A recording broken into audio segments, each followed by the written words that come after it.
ಸ್ನೇಹಿತರೆ, ಚರಿತ್ರೆಯ ಮತ್ತೊಂದು ವಿಡಿಯೋಗೆ ನಿಮಗೆಲ್ಲ ಪ್ರೀತಿಯ ಸ್ವಾಗತ. ಸ್ನೇಹಿತರೆ, ಇಡೀ ಜಗತ್ತಿನ ಆರ್ಥಿಕತೆ ಅಥವಾ ಗ್ಲೋಬಲ್ ಎಕಾನಮಿ ಒಂದು ಚಿಕ್ಕ ನೀರಿನ ದಾರಿಯ ಮೇಲೆ ನಿಂತಿದೆ ಅಂದ್ರೆ ನೀವು ನಂಬ್ತೀರಾ? ಒಂದು ವೇಳೆ ಆ ದಾರಿ ಏನಾದ್ರೂ ಬ್ಲಾಕ್ ಆದ್ರೆ ಅದರ ಬಿಸಿ ನಿಮ್ಮ ಅಡುಗೆ ಮನೆವರೆಗೂ ತಟ್ಟುತ್ತೆ. ಅದೀಗ ನಿಮ್ಮ ಅನುಭವಕ್ಕೂ ಬಂದಿರಬಹುದು. ಸ್ಟ್ರೈಟ್ ಆಫ್ ಹರ್ಮುಜ್ ಅಥವಾ ಹರ್ಮುಜ್ ಜಲಸಂಧಿ.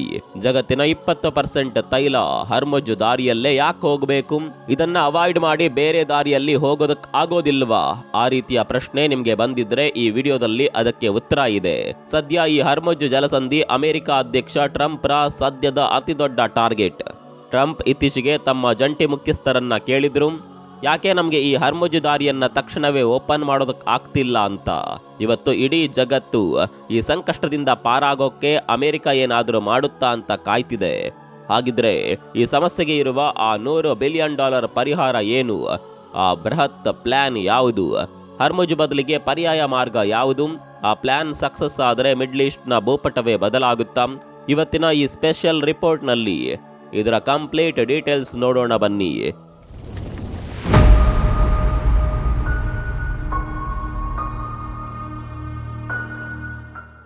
ಸ್ನೇಹಿತರೆ, ಮೊದಲು ಈ ಜಾಗದ ಜಿಯೋಗ್ರಫಿ ಅಥವಾ ಭೂಗೋಳವನ್ನ ಸ್ವಲ್ಪ ತಿಳಿದುಕೊಳ್ಳೋಣ. ಇರಾನ್ ಮತ್ತು ಒಮಾನ್ ದೇಶಗಳ ನಡುವೆ ಇರುವ ಈ ಸಮುದ್ರ ಮಾರ್ಗ ತುಂಬಾನೇ ಕಿರಿದಾಗಿದೆ. ಇದರ ಅತ್ಯಂತ ಕಿರಿದಾದ ಜಾಗ ಕೇವಲ 21 ಮೈಲಿ ಅಥವಾ 33 ಕಿಲೋಮೀಟರ್ ಅಷ್ಟೇ ಇದೆ. ಆದ್ರೆ ಇದಿಷ್ಟೇ ಅಲ್ಲ, ಇಲ್ಲಿನ ಅಸಲಿ ಶಿಪ್ಪಿಂಗ್ ಲೇನ್ ಅಂದ್ರೆ ಹಡಗುಗಳು ಹೋಗುವ ಜಾಗ ಇದೆಯಲ್ಲ, ಅದು ಇನ್ನೂ ಕಿರಿದಾಗಿದೆ. ಎರಡು ಕಡೆ ಕೇವಲ 2 ಮೈಲಿ ಮಾತ್ರ. ಇದೇ ದಾರಿಯಲ್ಲಿ ದಿನಕ್ಕೆ ಕೋಟ್ಯಂತರ ಬ್ಯಾರಲ್ ಇಂಧನ ಸಾಗಣೆಯಾಗುತ್ತೆ. ಅಂದ್ರೆ ಜಗತ್ತಿನ ಒಟ್ಟು ತೈಲ ಬಳಕೆಯ 5ನೇ 1 ಭಾಗ ಇಲ್ಲೇ ಪಾಸ್ ಆಗಬೇಕು. ಈ ಕಾರಣಕ್ಕಾಗಿಯೇ ಇದನ್ನ ಗ್ಲೋಬಲ್ ಎಕಾನಮಿಯ ಲೈಫ್ ಲೈನ್ ಅಥವಾ ಜೀವನಾಡಿ ಅಂತ ಕರೀತಾರೆ. ಇಲ್ಲೇನಾದ್ರೂ ಒಂದು ಸಣ್ಣ ವ್ಯತ್ಯಾಸ ಆದ್ರೂ ಇಡೀ ಜಗತ್ತಿಗೆ ಅದರ ಬಿಸಿ ತಕ್ಷಣವೇ ತಟ್ಟುತ್ತೆ. ಈಗಲೂ ತಟ್ತಾ ಇದೆ. ಕಳೆದ 3 ವಾರಗಳಿಂದ ಇಸ್ರೇಲ್ ಇರಾನ್ ಯುದ್ಧ ಈ ಜಾಗ ಎಷ್ಟು ಪ್ರೈಸಲ್ ಅಥವಾ ಸೂಕ್ಷ್ಮ ಅನ್ನೋದನ್ನ ಇಡೀ ಜಗತ್ತಿಗೆ ತೋರಿಸ್ಕೊಟ್ಟಿದೆ. ಅಲ್ಲಿ ಇವತ್ತು ವಾರ್ಶಿಪ್ಗಳು ಪೆಟ್ರೋಲಿಂಗ್ ಮಾಡ್ತಿವೆ. ಆಯಿಲ್ ಟ್ಯಾಂಕರ್ಗಳ ಇನ್ಶೂರೆನ್ಸ್ ಪ್ರೀಮಿಯಂ ರೇಟ್ ಜಾಸ್ತಿ ಆಗ್ತಿದೆ. ದೊಡ್ಡ ದೊಡ್ಡ ಶಿಪ್ಪಿಂಗ್ ಕಂಪನಿಗಳು ಸದ್ದಿಲ್ಲದೆ ತಮ್ಮ ಪ್ಲಾನ್ ಬಿ ಬಗ್ಗೆ ಯೋಚನೆ ಮಾಡ್ತಾ ಇವೆ. ಆದ್ರೆ ಯಾಕಿದು ಇಷ್ಟೊಂದು ಡೇಂಜರ್? ಕೇವಲ ಈಗಷ್ಟೇ ಅಲ್ಲ, ಕಳೆದ ಕೆಲವು ವರ್ಷಗಳಿಂದ ಈ ಹರ್ಮುಜ್ ದಾರಿ ಒಂದು ಯುದ್ಧದ ಅಖಾಡದಂತಾಗಿದೆ.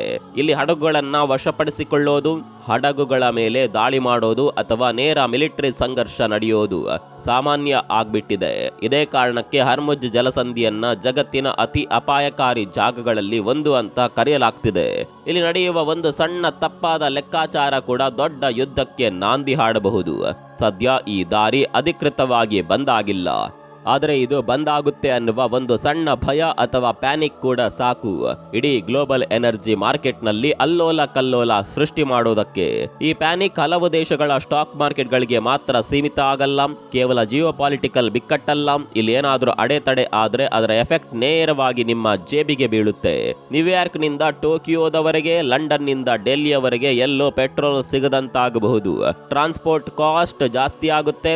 ಅಂಗಡಿಗಳಲ್ಲಿರುವ ವಸ್ತುಗಳ ಬೆಲೆ ಏರುತ್ತೆ. ಸೊ ಈಗ ಮೇನ್ ಪ್ರಶ್ನೆಗೆ ಬರೋಣ. ಒಂದ್ ವೇಳೆ ಹಡಗುಗಳು ಹರ್ಮುಜ್ ದಾರಿಯನ್ನ ಬಿಟ್ಟು ಬೇರೆ ದಾರಿಯಲ್ಲಿ ಹೋಗೋದಕ್ಕೆ ಸಾಧ್ಯ ಇಲ್ವಾ? ಅದನ್ನ ಅವಾಯ್ಡ್ ಮಾಡೋದಕ್ಕೆ ಸಾಧ್ಯ ಇಲ್ವಾ? ಖಂಡಿತ ಇದೆ. ದಶಕಗಳಿಂದ ವಿಶ್ವದ ಟಾಪ್ ಇಂಜಿನಿಯರ್ಗಳು ಮತ್ತು ಸ್ಟ್ರಾಟಜಿಸ್ಟ್ಗಳು ಒಂದು ಐಡಿಯಾದ ಬಗ್ಗೆ ಚರ್ಚೆ ಮಾಡ್ತಿದ್ದಾರೆ. ಅದೇ ಒಮನ್ನ ಮೂಸಂದಮ್ ಪೆನಿನ್ಸುಲಾ. ನೀವೀಗ ಅದನ್ನ ಸ್ಕ್ರೀನ್ ಮೇಲೆ ನೋಡ್ತಿರಬಹುದು. ಈಜಿಪ್ಟ್ನ ಸುಯೇಜ್ ಕಾಲುವೆ ರೀತಿ ಒಮನ್ನ ಮೂಸಂದಮ್ ಪರ್ಯಾಯ ದ್ವೀಪದ ಮೂಲಕ ಒಂದು ಬೃಹತ್ ಕಾಲುವೆ ಅಥವಾ ಕೆನಲ್ ನಿರ್ಮಾಣ ಮಾಡುವ ಪ್ಲಾನ್ ಇದು. ಈ ಕಾಲುವೆ ಏನಾದರೂ ನಿರ್ಮಾಣ ಆದರೆ ಹಡಗುಗಳು ಹರ್ಮುಜ್ ದಾರಿಯನ್ನೇ ಅವಾಯ್ಡ್ ಮಾಡಿ ನೇರವಾಗಿ ಅರಬ್ಬಿ ಸಮುದ್ರ ಸೇರಬಹುದು. ಅಂದ್ರೆ ಆ ಅಪಾಯಕಾರಿ ಬಾಟಲ್ ನೆಕ್ ಅನ್ನ ಬಿಟ್ಟು ಟ್ಯಾಂಕರ್ಗಳು ನೇರವಾಗಿ ಓಪನ್ ಓಷನ್ ಅಥವಾ ಸಮುದ್ರಕ್ಕೆ ಎಂಟ್ರಿ ಕೊಡಬಹುದು. ಮ್ಯಾಪ್ ಅಥವಾ ನಕ್ಷೆಯಲ್ಲಿ ನೋಡೋದಕ್ಕೆ ಇದು ತುಂಬಾ ಬ್ರಿಲಿಯಂಟ್ ಐಡಿಯಾ ಅಂತ ಅನ್ಸುತ್ತೆ, ಆದ್ರೆ ರಿಯಾಲಿಟಿ ತುಂಬಾನೇ ಕಾಂಪ್ಲಿಕೇಟೆಡ್ ಆಗಿದೆ. ಯಾಕಂತ ಎಕ್ಸ್ಪ್ಲೇನ್ ಮಾಡ್ತೀವಿ ಕೇಳಿ. ಸ್ನೇಹಿತರೆ, ಈ ಪರ್ಷಿಯನ್ ಗಲ್ಫ್ ಅಥವಾ ಪರ್ಷಿಯನ್ ಕೊಲ್ಲಿ ಇದೆಯಲ್ಲ, ಅಲ್ಲಿ Saudi Arabia, Iraq, Kuwait, Qatar ಮತ್ತು UAE ಅಂತಹ ಜಗತ್ತಿನ ಅತಿ ದೊಡ್ಡ ತೈಲ ಉತ್ಪಾದಕ ರಾಷ್ಟ್ರಗಳಿವೆ. ಈ ದೇಶಗಳ ಹಡಗುಗಳಿಗೆ ಸದ್ಯ ಹರ್ಮುಜ್ ಬಿಟ್ಟು ಬೇರೆ ದಾರಿ ಇಲ್ಲ. ಈ ಕೊಲ್ಲಿ ರಾಷ್ಟ್ರಗಳ ಪೈಕಿ ಬಹಳಷ್ಟು ದೇಶಗಳು ಈ ಹರ್ಮುಜ್ ಮೇಲಿನ ಡಿಪೆಂಡೆನ್ಸಿ ಅಥವಾ ಅವಲಂಬನೆ ಕಡಿಮೆ ಮಾಡೋದಕ್ಕೆ ಆಲ್ರೆಡಿ ಟ್ರೈ ಮಾಡ್ತಿವೆ. ಸೌದಿ ಅರೇಬಿಯಾ ಪೈಪ್ಲೈನ್ಗಳನ್ನ ಕಟ್ಟಿದೆ. ಇವು ಅರೇಬಿಯನ್ ಪೆನಿನ್ಸುಲಾ ದಾಟಿ ಕೆಂಪು ಸಮುದ್ರಕ್ಕೆ ತೈಲ ಕಳಿಸುತ್ತವೆ. UAE ಕೂಡ ಫುಜೈರಾ ಪೋರ್ಟ್ಗೆ ಡೈರೆಕ್ಟ್ ಪೈಪ್ಲೈನ್ ಮಾಡಿದೆ. ಇದು ಹರ್ಮುಜ್ ದಾರಿಯ ಹೊರಗಿದೆ. ಆದರೆ ಇಲ್ಲಿರುವ ಪ್ರಾಬ್ಲಮ್ ಏನ್ ಗೊತ್ತಾ? ಈ ಪೈಪ್ಲೈನ್ಗಳು ಹಡಗುಗಳಷ್ಟು ಪ್ರಮಾಣದ ಆಯಿಲ್ ಸಾಗಿಸೋದಕ್ಕೆ ಸಾಧ್ಯವೇ ಇಲ್ಲ. ಹಡಗುಗಳೇ ಅಲ್ಟಿಮೇಟ್. ಹಾಗಾಗಿ ಗ್ಲೋಬಲ್ ಎಕಾನಮಿ ಇಂದಿಗೂ ಈ ಕಿರಿದಾದ ದಾರಿಯನ್ನೇ ನಂಬ್ಕೊಂಡಿದೆ. ಇಂಜಿನಿಯರ್ಗಳಿಗೆ ಈ ಡಿಪೆಂಡೆನ್ಸಿ ಕಂಡ್ರೆ ಆಗಲ್ಲ. ಯಾಕಂದ್ರೆ ಚೋಕ್ ಪಾಯಿಂಟ್ ಅಂದ್ರೆ ಅಲ್ಲಿ ರಿಸ್ಕ್ ಜಾಸ್ತಿ ಅಂತ ಅರ್ಥ. ಈಗ ಮತ್ತೆ ಮ್ಯಾಪ್ ನೋಡಿ. ಒಮನ್ನ ಉತ್ತರ ತುದಿಯಲ್ಲಿರುವ ಈ ಮುಸಂದಮ್ ಪೆನಿನ್ಸುಲಾ ಹರ್ಮುಜ್ ದಾರಿಯಲ್ಲಿ ಒಂದು ಕೋಟೆಯ ತರಹ ಇದೆ. ಇಲ್ಲಿ ಒಂದು ಕಡೆಯಿಂದ ಇನ್ನೊಂದು ಕಡೆಗೆ ಇರುವ ಭೂಮಿ ಕೇವಲ ಕೆಲವು ಮೈಲಿಗಳಷ್ಟೇ. ಇಲ್ಲೊಂದು ಕೆನಾಲ್ ತೋಡಿದ್ರೆ ಹಡಗುಗಳು ಹರ್ಮುಜ್ ದಾರಿಯನ್ನ ಈಸಿಯಾಗಿ ಅವಾಯ್ಡ್ ಮಾಡಬಹುದು. ಆದರೆ ಈ ಮುಸಂದಮ್ ಪೆನಿನ್ಸುಲಾ ಅನ್ನೋದು ಮರುಭೂಮಿಯ ಮರಳಲ್ಲ. ಇದು ಹಾಜಾರ್ ಪರ್ವತ ಶ್ರೇಣಿಯ ಭಾಗ. ಇದು ಮಿಡ್ಲ್ ಈಸ್ಟ್ನ ಅತಿ ಕಠಿಣ ಪ್ರದೇಶಗಳಲ್ಲಿ ಒಂದು. ಇಲ್ಲಿ 2000 ಮೀಟರ್ ಎತ್ತರದ ಕಲ್ಲು ಬೆಟ್ಟಗಳಿವೆ. ಅಂದ್ರೆ ಇಲ್ಲಿ ಕೆನಾಲ್ ಕಟ್ಟೋದು ಅಂದ್ರೆ ಮರಳು ತೆಗೆಯೋದಲ್ಲ, ಇಡೀ ಬೆಟ್ಟವನ್ನೇ ಬ್ಲಾಸ್ಟ್ ಮಾಡಿ ಕೊರಿಯೋದು. ಅಷ್ಟೇ ಅಲ್ಲ, ಈ ಕಾಲುವೆ ಎಂತದ್ದಿರಬೇಕು ಅಂದ್ರೆ ಜಗತ್ತಿನ ಅತಿ ದೊಡ್ಡ ಹಡಗುಗಳಾದ VLCC ಅಂದ್ರೆ ವೆರಿ ಲಾರ್ಜ್ ಕ್ರೂಡ್ ಕ್ಯಾರಿಯರ್ಸ್ ಗಳು ಕೂಡ ಇದರಲ್ಲಿ ಆರಾಮವಾಗಿ ಹೋಗಬೇಕು. ಅಂದ್ರೆ ಈ ಕೆನಾಲ್ 100 ಮೀಟರ್ ಉದ್ದದ ಹಡಗುಗಳಿಗೆ ಜಾಗ ಕೊಡುವಷ್ಟು ಆಳ ಮತ್ತು ಅಗಲವಾಗಿರಬೇಕು. ಇದಕ್ಕೆ ಎಷ್ಟು ಖರ್ಚಾಗುತ್ತೆ ಗೊತ್ತಾ? ಒಂದು ಅಂದಾಜಿನ ಪ್ರಕಾರ ಬರೋಬ್ಬರಿ $100 ಬಿಲಿಯನ್. ಮಧ್ಯ ಅಮೆರಿಕಾದ ಪನಾಮಾ ಕೆನಾಲ್ ಎಕ್ಸ್ಪ್ಯಾನ್ಷನ್ ಮಾಡೋದಕ್ಕೆ ಬರೀ $5 ಬಿಲಿಯನ್ ಖರ್ಚಾಗಿತ್ತು. ಆದರೆ ಈ ಮುಸಂದಮ್ ಕೆನಾಲ್ಗೆ ಅದರ 20 ಪಟ್ಟು ಹೆಚ್ಚು ಖರ್ಚಾಗುವ ಅಂದಾಜಿದೆ. ಮಿಲಿಯನ್ ಗಟ್ಲೆ ಟನ್ ಕಲ್ಲುಗಳನ್ನ ಇಲ್ಲಿಂದ ತೆಗಿಬೇಕಾಗುತ್ತೆ. ಒಂದು ವೇಳೆ ಇಂಜಿನಿಯರಿಂಗ್ ಸವಾಲುಗಳನ್ನ ಮೀರಿ ನಿಂತರೂ ಅಲ್ಲಿ ರಾಜಕೀಯದ್ದು ದೊಡ್ಡ ಸಮಸ್ಯೆ ಇದೆ. ಈ ಮುಸಂದಮ್ ಪೆನಿನ್ಸುಲಾ ಒಮನ್ ದೇಶಕ್ಕೆ ಸೇರಿದ್ದು. ಸದ್ಯಕ್ಕಂತೂ ಒಮನ್ ಸರ್ಕಾರಕ್ಕೆ ಇಂತಹ ಯಾವುದೇ ಅಫಿಷಿಯಲ್ ಪ್ಲಾನ್ ಇಲ್ಲ.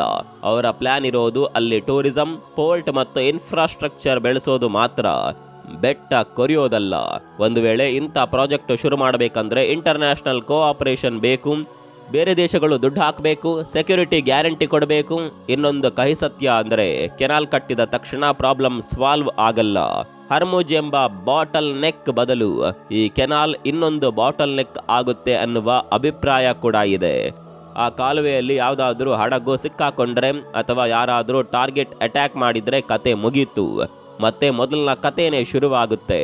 ಅಂದ್ರೆ ಜಗತ್ತು ಒಂದು ಅಡೆತಡೆಯನ್ನ ಬಿಟ್ಟು ಇನ್ನೊಂದು ಅಡೆತಡೆಯನ್ನ ಹೊಡ್ಕೊಂಡಂತೆ ಆಗುತ್ತೆ ಅಷ್ಟೇ ಅನ್ನೋದು ಕೆಲವರ ವಾದ. ಹಾಗಾದ್ರೆ ಈ ಮುಸಂದಮ್ ಕೆನಾಲ್ ಐಡಿಯಾ ಯಾಕೆ ಮತ್ತೆ ಮತ್ತೆ ಚರ್ಚೆಗೆ ಬರುತ್ತೆ? ಯಾಕಂದ್ರೆ ಇದು ಆಧುನಿಕ ಜಗತ್ತಿನ ಒಂದು ಕಟು ಸತ್ಯವನ್ನ ಹೇಳ್ತಿದೆ ಸ್ನೇಹಿತರೆ. ಜಾಗತಿಕ ವ್ಯಾಪಾರ ಅನ್ನೋದು ಪೂರ್ತಿ ಜಿಯೋಗ್ರಫಿ ಮೇಲೆ ಡಿಪೆಂಡ್ ಆಗಿದೆ. ಈಜಿಪ್ಟ್ನ ಒಂದು ಕಾಲುವೆ ಅಥವಾ ಇಬ್ರು ಶತ್ರು ದೇಶಗಳ ನಡುವಿನ ಒಂದು ಕಿರಿದಾದ ದಾರಿ ಇಡೀ ಜಗತ್ತಿನ ಎಕಾನಮಿಯನ್ನ ಕಂಟ್ರೋಲ್ ಮಾಡ್ತಿದೆ. ಶತಮಾನಗಳಿಂದ ಈ ನ್ಯಾಚುರಲ್ ಚೋಕ್ ಪಾಯಿಂಟ್ಗಳೇ ಜಗತ್ತಿನ ಪವರ್ ಮತ್ತು ಎನರ್ಜಿ ಫ್ಲೋ ಅನ್ನ ಡಿಸೈಡ್ ಮಾಡ್ತಿದೆ. ಮುಸಂದಮ್ ಕೆನಾಲ್ ಅನ್ನೋದು ಜಿಯೋಗ್ರಫಿಯನ್ನೇ ರೀಡಿಸೈನ್ ಮಾಡುವ ಒಂದು ಕನಸು, ಬಾಟಲ್ ನೆಕ್ ಅನ್ನೇ ತೆಗೆದುಹಾಕುವ ಒಂದು ಪ್ಲಾನ್. ಆದರೆ ಬೆಟ್ಟಗಳನ್ನ ಸರಿಸೋದು ಕಷ್ಟ, ರಾಜಕೀಯವನ್ನ ಸರಿಸೋದು ಅದಕ್ಕಿಂತ ಕಷ್ಟ. ಸದ್ಯಕ್ಕಂತೂ ಹರ್ಮುಜ್ ಅನ್ನೋದು ಜಗತ್ತಿನ ಅತಿ ಮುಖ್ಯ ಮತ್ತು ಅಷ್ಟೇ ವೀಕ್ ಪಾಯಿಂಟ್ ಆಗಿ ಉಳಿದಿದೆ. ಎಲ್ಲಿವರೆಗೆ ಜಗತ್ತು ತೈಲದ ಮೇಲೆ ಡಿಪೆಂಡ್ ಆಗಿರುತ್ತೋ ಅಲ್ಲಿವರೆಗೆ ಈ ಮುಸಂದಮ್ ಕೆನಾಲ್ ಐಡಿಯಾ ಇಂಜಿನಿಯರ್ಗಳ ತಲೆಯಲ್ಲಿ ಓಡ್ತಾನೆ ಇರುತ್ತೆ. ಜಗತ್ತಿನ ಈ ಟ್ರೇಡ್ ಸಿಸ್ಟಮ್ ಎಷ್ಟು ಫ್ರೆಜೈಲ್ ಅಥವಾ ವೀಕ್ ಆಗಿದೆ ಅನ್ನೋದಕ್ಕೆ ಇದಕ್ಕಿಂತ ದೊಡ್ಡ ಉದಾಹರಣೆ ಬೇಕಿಲ್ಲ.